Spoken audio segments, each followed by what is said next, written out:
Cáncer de mujeres. Primero vamos a hacer una descripción de la enfermedad, luego hablar de la prevalencia nacional, los factores de riesgo, factores protectores, condiciones fisiológicas, luego los aspectos psicológicos asociados a la enfermedad y por último los tratamientos médicos y psicológicos de la enfermedad. Para iniciar, ¿qué es el cáncer? El cáncer es una proliferación anormal de células. El sistema de división celular se altera y se inicia una división incontrolada. Las células cancerosas tienen la capacidad de hacer metástasis, lo que significa que pueden infiltrarse en otros órganos o tejidos. La multiplicación anormal da lugar al crecimiento de una masa tumoral o neoplasia. Algunos síntomas son la fatiga, debilidad, fiebre, pérdida de peso y de apetito. La neoplasia puede ser benigna o maligna. Es benigna cuando crece a un ritmo lento, no invade tejidos aledaños, y es maligna cuando crece rápidamente e invade tejidos aledaños. Dos tipos de cáncer son el cáncer de mama y el cáncer de cuello uterino. El cáncer de mama o de seno se origina cuando las células mamarias comienzan a crecer sin control. Es más frecuente entre las mujeres. Por año se diagnostican aproximadamente 13.380 casos nuevos. En este se forma un bulto en el seno.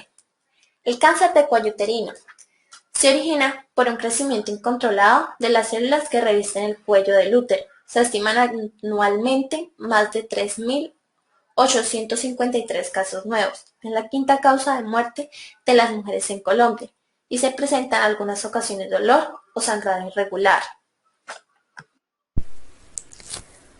Factores de riesgo.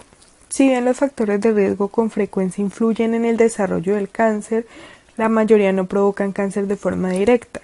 Algunas personas con varios factores de riesgo nunca desarrollan cáncer, mientras que otras personas sin factores de riesgo conocidos pueden llegar a desarrollarlo. Dentro de los factores de riesgo del cáncer de mama, tenemos la edad, ya que el riesgo de desarrollar cáncer de mama aumenta a medida que la mujer envejece, y en la mayoría de los casos la enfermedad se desarrolla en mujeres de más de 50 años. Dentro de los antecedentes personales de cáncer de mama, una mujer que ya haya padecido este tipo de cáncer presenta un riesgo más elevado de volverlo a presentar. También tenemos los antecedentes familiares, ya que el cáncer de mama puede ser hereditario. Si su familia tiene uno o más parientes de primer grado, como madres, hermanas, a quienes se les haya diagnosticado cáncer de mama o de ovarios, en especial antes de los 50 años, pues es importante que sepa que puede tener un riesgo elevado de también padecerlo. Aquí quiero precisar que al observar los antecedentes familiares, también es importante considerar el lado paterno de la familia. El lado paterno de la familia es igual de importante e influyente que el lado materno en la determinación del riesgo personal de desarrollar este cáncer o cualquier otro.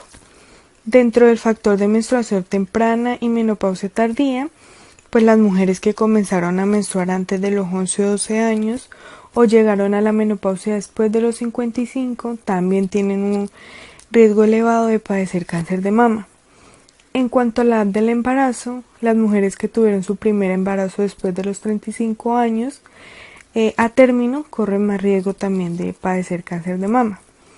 Dentro del factor anticonceptivos orales o pastillas anticonceptivas, pues algunos estudios refieren que los anticonceptivos orales pueden llegar a aumentar levemente el riesgo de padecer cáncer de mama, pero pues este tema aún sigue siendo objeto de investigación. Dentro del factor densidad de la mama, se dice que el tejido mamario denso puede dificultar la detección de un tumor en las pruebas estándares por imágenes, como la mamografía, pero la densidad de la mama también puede deberse a mayores niveles de estrógeno, más que a un factor de riesgo en particular, y por lo general, si es de este modo, se reduce con la edad. En cuanto al factor de estilo de vida, este es muy importante no solo en el cáncer de mama, sino en otros tipos de cáncer, ya que los estudios continúan demostrando que diversos factores, como por ejemplo el peso, elevan el riesgo a padecer un cáncer. Una mujer posmenopáusica, por ejemplo, con sobrepeso u obesidad, pues tienen un riesgo elevado de padecer cáncer. Una mujer que no practique ninguna actividad física, por el contrario, opte por el sedentarismo, pues también se le asocia con un riesgo elevado. Así como también las personas, bueno, en este caso las mujeres, que tenga comúnmente al consumo de alcohol o también a prácticas de tabaquismo, también esto les aumenta el riesgo de padecer un cáncer. En una investigación que hicieron en Cuba, llegaron a la conclusión de que la hipertensión arterial y la diabetes mellitus tipo 2 son factores de riesgo para cáncer de mama, al igual que los anteriores. Dentro de los factores de riesgo del cáncer de cuello uterino, tenemos el factor de riesgo más importante, que es la infección por el virus del papiloma humano. También la deficiencia del sistema inmunitario, pues ya que las mujeres con sistema inmunitario disminuido corren mayor riesgo de desarrollar cáncer, porque este sistema es menos capaz de combatir el cáncer de manera temprana. Cuanto al herpes, pues evidentemente las mujeres que tienen herpes genital presentan también un riesgo elevado. Como decíamos anteriormente, el tabaquismo puede llevar a elevar este riesgo, ya que las mujeres que fuman tienen 2 veces más riesgo de desarrollar un cáncer de cuello uterino que las que no lo practican. En cuanto a la edad, las niñas menores de 15 años rara vez desarrollan cáncer de cuello uterino. El riesgo aumenta entre el final de la adolescencia y mediados de los 30 años de edad. Sin embargo, las mujeres mayores de 40 años de edad siguen en riesgo y deben continuar sometiéndose con regularidad a estas pruebas de detección temprana de cáncer de cuello uterino. En cuanto a los factores socioeconómicos, estudios han demostrado que el cáncer de cuello uterino es más frecuente en grupos de mujeres que tienen menos probabilidades de tener acceso a este tipo de exámenes de detección temprana. Al igual que el cáncer de mama, se dice que los anticonceptivos orales o pastillas anticonceptivas pues también están asociadas con el aumento del riesgo de cáncer de cuello uterino. Los síntomas que se pueden identificar en el cáncer de mama son varios. Podemos identificar un bulto o masa que al tacto se nota diferente al tejido mamario que lo rodea y además no causa dolor. Cambio en la forma del tamaño de los senos o mamas. Salida de un líquido a través del pezón que no sea leche materna. Hoyuelos o hendiduras en la piel de algunos senos. Irritación persistente de la piel de esta zona. Y ganglios axilares aumentados de tamaño. En el cáncer de cuello uterino encontramos síntomas como manchas de sangre o sangrado leve entre o después de la menstruación, sangrado menstrual más prolongado que lo habitual, sangrado después del coito, después del lavado genital o del examen pélvico. También hay una mayor secreción vaginal y también hay un dolor de espalda o pélvico sin razón aparente. Y el cáncer de cuello uterino tienen estrecha relación en la forma como se originan, pues en ambos las células no cumplen de forma adecuada su función debido a mutaciones o cambios en el ADN y estos no esclarecen las funciones de las células. El cáncer de mama puede ser el resultado de mutaciones hereditarias en el ADN o puede ser adquirido en el transcurso de la vida por diversos factores. Estos cambios o mutaciones pueden causar que las células normales del seno se vuelvan cancerosas debido a que hay un cambio en los protoncógenes, los que se encargan de regular el crecimiento celular, y los genes supresores de tumores que desaceleran la división, reparan errores de ADN e indican a las células cuándo morir, existiendo un descontrol en el crecimiento y muerte celular. Por otro lado, el cáncer de cuello uterino está causado por el virus del papiloma humano, cuyas proteínas que lo componen hacen que ocurran mutaciones en las células, inhibiendo la función de los genes supresores de tumores, lo cual hace que las células que recubren el cuello uterino crezcan de forma descontrolada y desarrollen cambios en genes adicionales. Los factores protectores del cáncer de mujer están expresados en las campañas de detección para prevenir que esto se desarrolle. En el cáncer de mama está la mamografía cada 2 años a mujeres de 50 a 69 años, también el examen clínico de las mamas cada año a partir de los 40 y el autoexamen de mama cada mes para identificar síntomas. El cáncer de cuello uterino, encontramos la vacuna tetravalente de los 9 a los 18 años, la detección temprana de los 25 a 30 años está la citología del cuello uterino bajo el esquema 113. De 30 a 65 años, la citología combinada con pruebas de detección de papiloma humano, y las zonas de difícil acceso se desarrollan técnicas de inspección visual del cuello uterino. Aspectos psicológicos asociados a la enfermedad.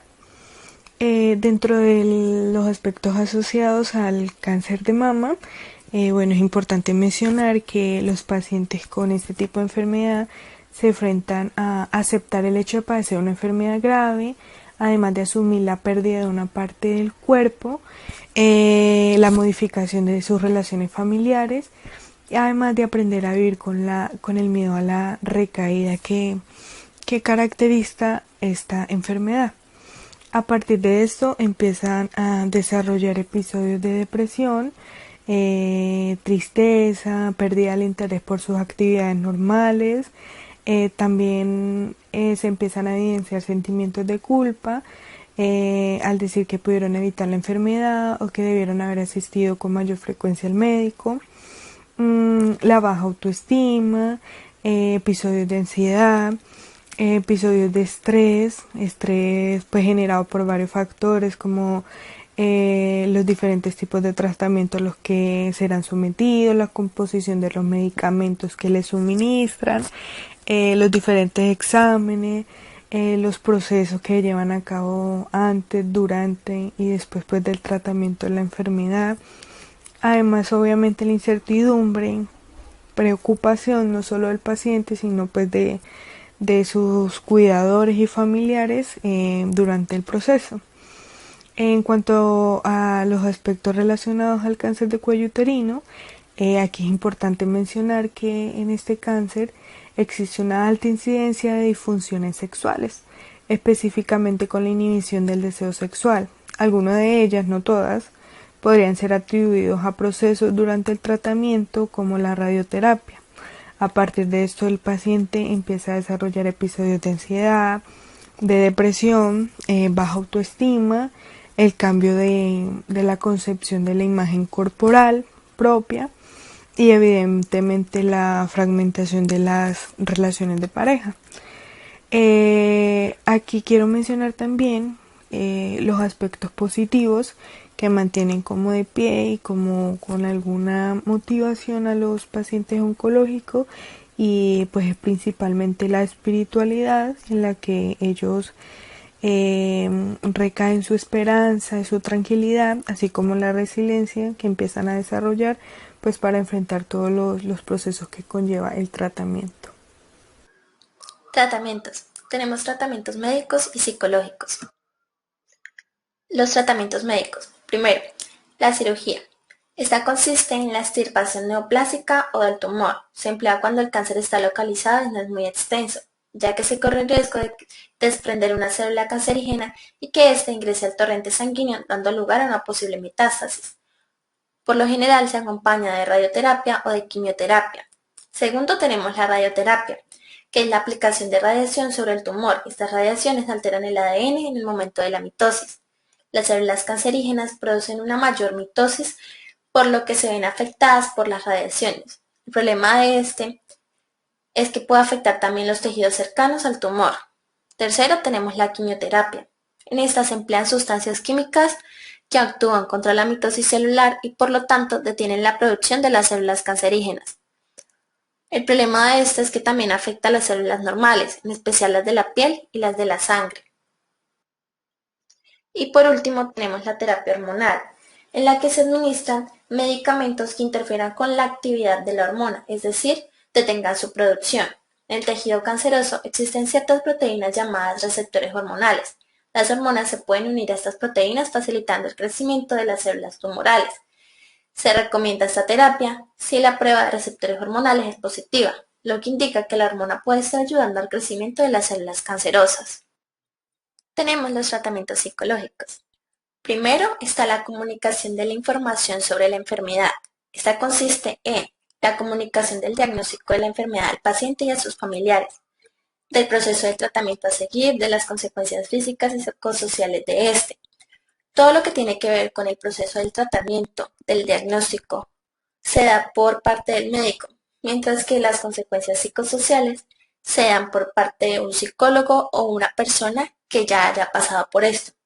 En esta se debe tener en cuenta si el paciente desea ser informado o no, ya que a largo plazo la información puede mejorar las conductas de autocuidado, reducir el miedo y las conductas depresivas. Es bueno tener en cuenta el qué, cómo y cuándo se comunica la información.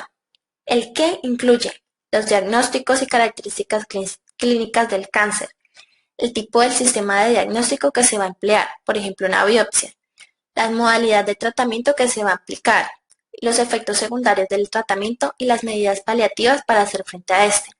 El cómo y el cuánto, este debe darse gradualmente, dependiendo de la fase del proceso donde se encuentra la persona. Y la información debe ser congruente, por lo que se debe dar tanto al paciente como a su círculo familiar. Además de que debe haber una buena comunicación entre los profesionales. Segundo, tenemos la intervención psicológica sobre los efectos negativos de la enfermedad y del tratamiento. Esta va contra el impacto negativo del diagnóstico, las consecuencias físicas y psicológicas de los tratamientos. Los tres problemas más comunes son la depresión, la fatiga y el dolor. La depresión puede empeorar la calidad de vida, dificultar la adhesión al tratamiento, puede causar una exacerbación de los problemas psicológicos preexistentes o una recurrencia de síntomas como el dolor. La fatiga puede condicionar la vida del paciente, afecta todas las dimensiones del comportamiento. Esa puede ocurrir por el mismo tumor o como efecto secundario del tratamiento. Además, puede incrementar el nivel de estrés. Y por último, el dolor puede ser a causa de un tumor o por los procedimientos diagnósticos o terapéuticos o como efecto secundario de la quimioterapia o la radioterapia.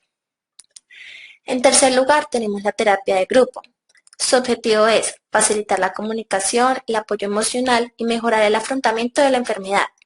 Esta puede ser o conducida por un profesional de la salud, la cual tiene un objetivo definido, o puede ser por personas afectadas, la cual sirve para dar apoyo emocional. Por último, tenemos las terapias psicológicas para la prevención del cáncer y recidiva de la enfermedad. Estas son técnicas de desensibilización y habilidades sociales para la prevención del cáncer y el fortalecimiento de la inmunidad del paciente. Los doctores Simon, 1981, aplicaron la terapia de visualización a pacientes con cánceres avanzados. En el cáncer de mama aumentó la tasa de supervivencia. Spiegel, Bloom, Kramer y Gottlieb en 1989 observaron que la terapia psicológica ayudaba a prolongar la expectativa de vida de pacientes con cáncer de mama. Conclusión, estas terapias pueden proporcionar una mejora del estado psicológico de los pacientes. Eso no quiere decir que prolonguen la vida de los pacientes. Bueno, y con esto damos por terminada la presentación acerca del cáncer de mujeres. Muchas gracias por su atención.